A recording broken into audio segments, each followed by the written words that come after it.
Hey YouTube, this is Joking Comic Center, and this is what you've been waiting for. This is my annual graphic novel collection update for 2016, and I am very happy to show you guys this collection. The collection has grown immensely during the last couple of months, so it's almost to date 1 year since my last graphic novel collection update, and as you can see, I bought new shelves. These are white Billy shelves with Oxburg doors, glass doors on them, and they make up for a fine storage shelf for your graphic novel collection.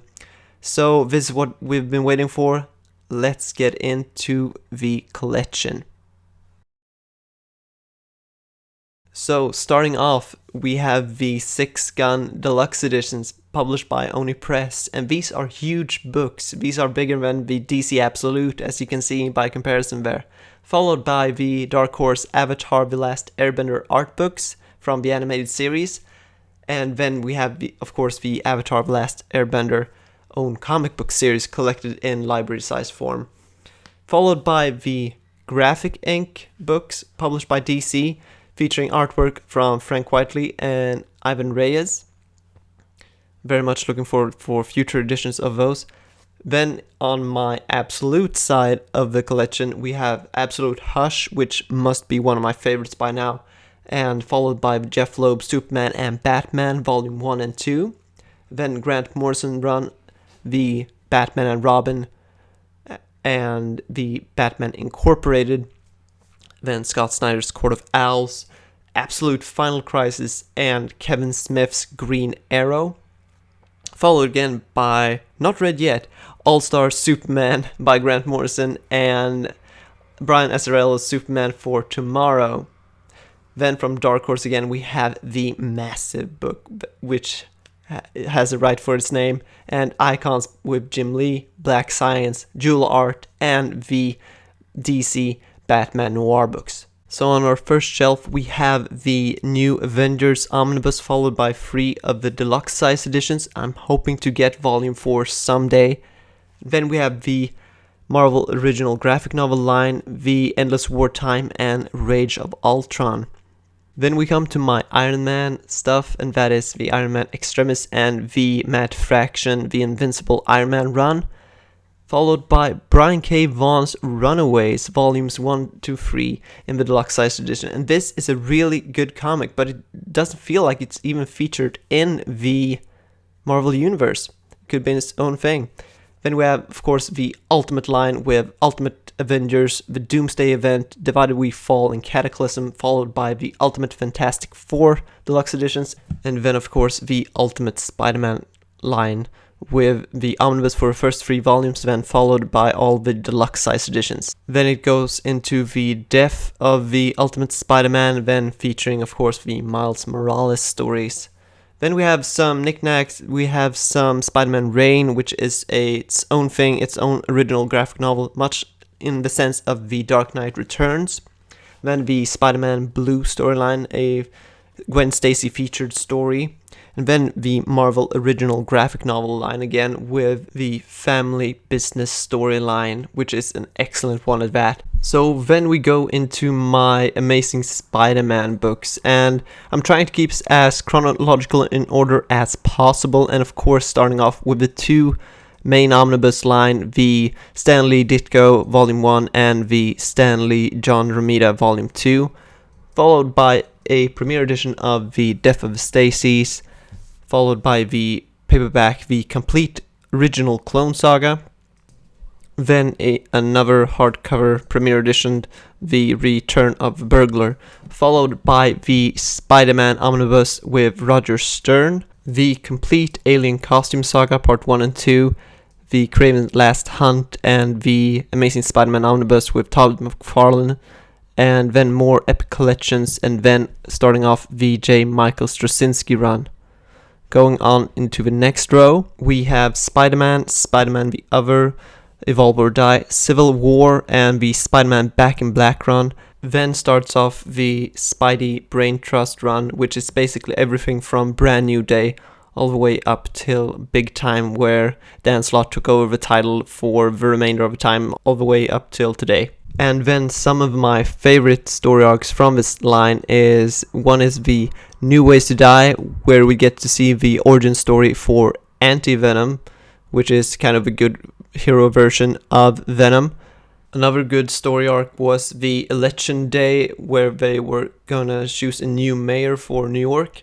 And then in the Gauntlet series, there were some really good Rhino featured stories, which really gave new depth to that character. I never really seen him in that light before. Really kind of a redemption story for a Spider-Man villain.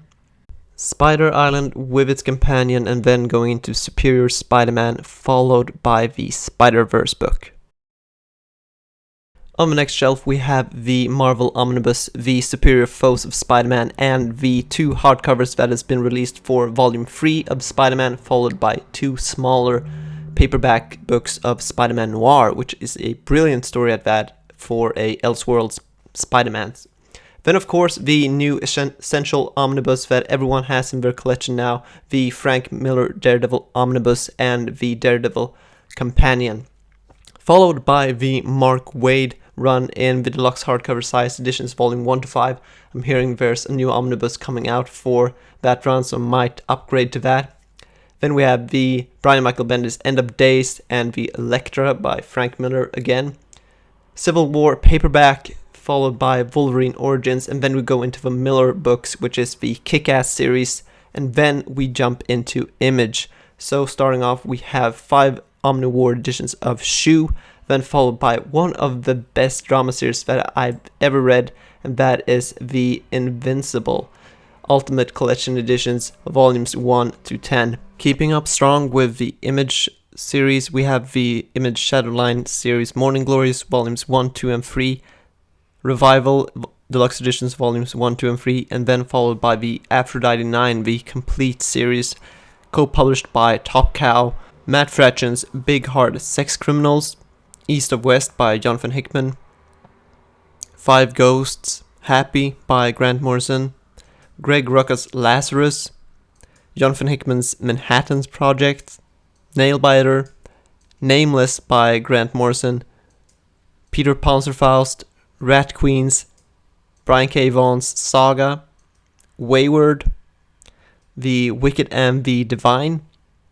I Killed Giants, Comeback, some Saga paperbacks, and then Spawn and the Walking Dead compendiums, leading into our last row for this bookshelf, starting off with Dark Horse once again with their Star Wars published book, the Darth Vader and the Ghost Prison, then Star Wars The Dark Empire trilogy, and then the Star Wars Omnibus, collecting the 6 episodes in comic book form. Then we have the Swedish writers Kim W. Anderson's Love Hurts. Then we have some actual reading books, the Marvel Comics The Untold Story by Sean Hove, and you can't actually see it in the frame, but we have Super Gods by Grant Morrison, a really good read at that, both a mix of history of his life and the coming of comics and the history of comics. Then a Harry Potter books, followed then by my Elvis collection, Elvis the Turtle, as you might have seen in some of my earlier videos. So this is a full collection of that, and some of them are signed by the creator, one of my favorite creators of all, because this has given me many laughs. And then we have the Herman Hedin collection, the Marvin Meathead. Now going into the DC collection, we start off with the 52 Omnibus, followed by the sequential art of Amanda Connor. Then it goes into the never-ending Batman collection, starting off with Batman Hush, and then followed by the rest of the unwrapped versions by Andy Kubert, Greg Capullo, David Finch, and Tony S. Daniel. Then of course the essential The Killing Joke and Frank Miller's The Dark Knight Returns. Then it pretty much goes into the Grant Morrison run, starting with the Batman the Black Glove Deluxe Edition. Then what follows is of course Batman R.I.P., then Batman The Return of Bruce Wayne, and then some mixed series right before the new 52 started, and of course the Batwoman Elegy Deluxe Edition. Then it goes into my paperback volumes of Batman, and we have, of course, Nightfall, No Man's Land, Batman Bruce Wayne Murderer, and Batman War Games. And then at the end there we have, of course, the leather-bound Batman books and Joker Stack deck and the 75th anniversary editions. Now on the next row we start off with Batman Child of Dreams, then the Elseworld Batman Tale Batman Earth 1 by Jeff Johns and Gary Frank. We have both volume 1 and 2 and highly waiting for volume 3. Then we have Brian Azzarello's Joker. Then we have the Batman Arkham City introduction game, sort of taking place in between the first and second Arkham game. Then we have the Arkham Knight Genesis, which is a 6-issue miniseries collected retelling the origin story of Jason Todd. Batman Through the Looking Glass, never really read that more than once, but it's a Mad Hatter story. And then we have the Frank Miller Jim Lee cooperation on All-Star Batman Robin. The only Batman story that I actually can't stand. I haven't only read it once, but might give it another try one day if they actually do complete that story. Followed by that, we have Batman Europa, a miniseries that actually got released this year, and then Rules of Engagement, and then the Batman by Doug Mensch and Kelly Jones. Then comes all the Hush books. So we have, of course, the original Hush story arc by Jim Lee and Jeff Loeb, followed by Heart of Hush, and then the House of Hush. Then follows pretty much every story where Dick Grayson took over the Batman mantle and cowl, and then it goes into the New 52. So on the New 52 frontline, we pretty much have every Batman title that they released collected in hardcover. So we have the full Batman collection up till volume 8 at this moment. The complete Batman and Robin series by Gleason and Tomasi. Then the Batman Detective Comics up till volume 8, followed by the very short run but excellent run, what I thought, of the David Finch The Dark Knight run, completed within 4 volumes. Then we have the excellent series by Gail Simone, the Batgirl run. The first 5 volumes is where I held on strong, but then never really picked up on the character again. Then we have the Batwoman New 52 hardcovers. Haven't really dug into those yet, but I'm very much looking forward to do that. Then we have the Batman Superman volumes 1 to 4, and then follows all the Batman crossover hardcovers, all the way from Night of the Owls, Death of a Family, 0 Year, and Endgame. Then we have Robin War, and followed then is the pre-New 52 Blackest Night Crisis, and of course the Crisis on Infinite Earths Deluxe Edition. So on our next row we start off with the Brightest Day Omnibus by Jeff Johns, followed by Convergence, and then the DC 1 Million Omnibus by Grant Morrison. Then we have a Wildstorm published deluxe size edition of Deathblow, created by Jim Lee. Then we have the New 52 Earth 2 series, created by, or written by, James Robinson and Tom Taylor. And then followed by that is the Flash Omnibus by Jeff Johns, which is an excellent run of that. I really recommend you picking up volume 2 if you had to choose between these 3 volumes. More Flash books, Flash Rebirth and Road to Flashpoint, and of course the Flashpoint event, which spun out the New 52, and there we have all the way up to volume 7 at the moment. Then follows Forever Evil, a excellent event written by, of course, Jeff Johns, and then we have the Gotham Central Omnibus, written by Ed Brubaker. Then it goes into the Green Costume Heroes, so we have our Green Lantern and Green Arrow by Neil Adams and Denny O'Neil, and then we have the deluxe size hardcover of Green Arrow Quiver, then followed by the Green Arrow Deluxe Edition written by Jeff Lemire during the New 52 run. Then we have the Silver Age Green Lantern Omnibus Volumes 1 and 2, followed by Green Lantern by Jeff Johns Volumes 1 to 3. Then we have also the Hawkman Omnibus, also written by Jeff Johns, and then follows the Heroes hardcovers that were originally digital comic books but then reprinted into these hardcovers. a small paperback of The Huntress, and then the Identity Crisis Deluxe Edition, followed by the Infinite Crisis hardcover edition. Okay, so on our next row we have the Infinite Crisis Omnibus, followed by the JLA Earth 2, written by Grant Morrison, and then the Justice by Jim Krueger miniseries, and then starts off the JLA run, which DC has almost completed. So then it goes into the Justice League of America run, and somewhere in the middle of that run they published the Justice League Cry for Justice, which was a really good run by James Robinson, and it really put Green Lantern and the Atom in a new light, kind of when the Justice League split it up, and yeah, that was awesome. Then followed by that event is the Justice League Rise and Fall, a very much Green Arrow-centric story arc. Then we have the Jeff Johns JSA run, completed in the free omnibus format. A great reading experience, and highly recommend volumes 2. Once again, it seems like volume 2 is where it really kicks off, when it's the characters are settled and they can kick off all the stories. Then there is the New 52 Justice League run by Jeff Johns and Jim Lee, and then changing artists to Ivan Reyes and Jason Fabok later on at that, and all three artists beautiful and perfect for a team book like this.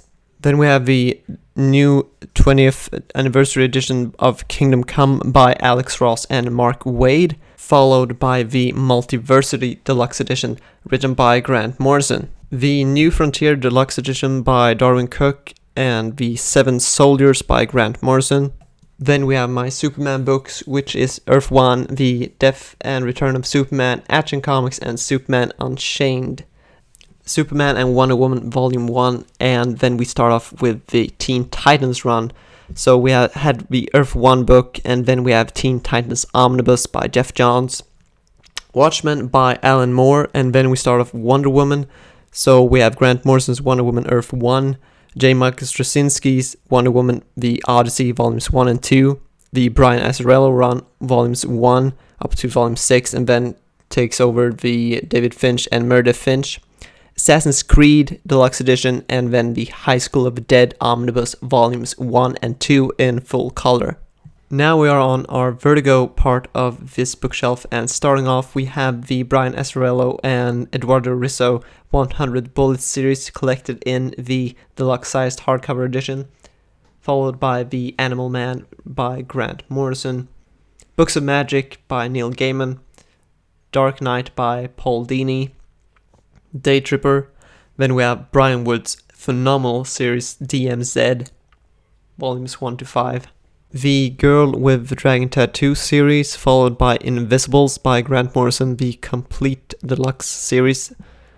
And then we have Kid Eternity, the Kill Your Boyfriend Deluxe Edition, and Planetary Omnibus, and then of course Preacher by Garth Ennis, the complete collection in the premium hardcover format.